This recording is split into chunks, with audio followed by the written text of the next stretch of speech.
100 days 100 movies లో 20th day 20th movie Goodfellas. ఇది 1990లో రిలీజ్ అయిందండి. IMDb rating 8.07. ఇది హాలీవుడ్ క్లాసిక్ సినిమా అన్నమాట.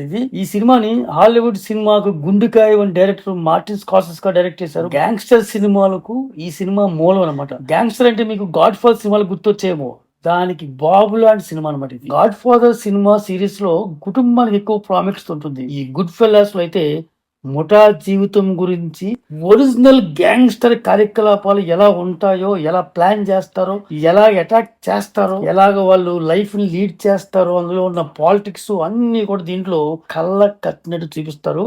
దీని నుంచి అన్ని సినిమాలు పుట్టుకొచ్చాయి ఇప్పటికి కూడా. ఇంకోటి, God father cinema fictional story అయితే ఇది యథార్థంగా జరిగిన సంఘటనలకు బేస్ చేసుకొని తీసినటువంటి సినిమా అనమాట. సో ఆ సంఘటనల్ని మన మార్టిన్ స్కార్సెస్ గారు అయితే మాత్రం అద్భుతంగా ఇలాగే గ్యాంగ్స్టర్లు బిహేవ్ చేస్తారంటే మనకు చూపిస్తారు అనమాట.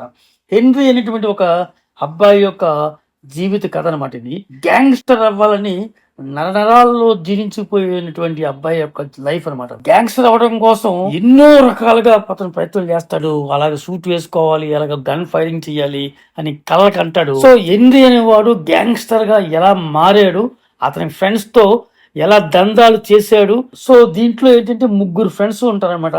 హెన్రీగా రే లయోటా, జేమ్స్ గా మన గ్రేట్ ఆర్టిస్ట్ రాబర్ట్ డినోరో గారు చేశారు, టామీగా జాయ్ పిచ్చాయ్.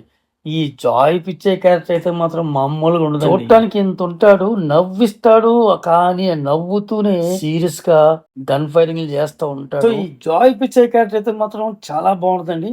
సో అన్ని కూడా సినిమాలు, ప్రతి సీన్ కూడా చాలా బాగుంటుంది. Legendary movie. గ్యాంగ్స్టర్ సినిమాలు, క్లాసిక్ సినిమాలు చూడాలనుకునే వాళ్ళు ముందుగా ఈ సినిమాను తప్పగా చూడండి. ఒకవేళ ఎప్పుడో మీరు చూస్తుంటే గనక మళ్ళా ఒకసారి చూడండి. రీవాచబుల్ సినిమా అనమాట ఇది. ఈ సినిమా చూస్తే మీకు చాలా మన ఇండియన్ సినిమాలు మీకు గుర్తొస్తాయి. ఈ సినిమా చూడాలనుకుంటే మీరు ప్రైమ్ వీడియోలోను, యాపిల్ టీవీలోను, గూగుల్ టీవీ మూవీస్ లోను కూడా చూడవచ్చు.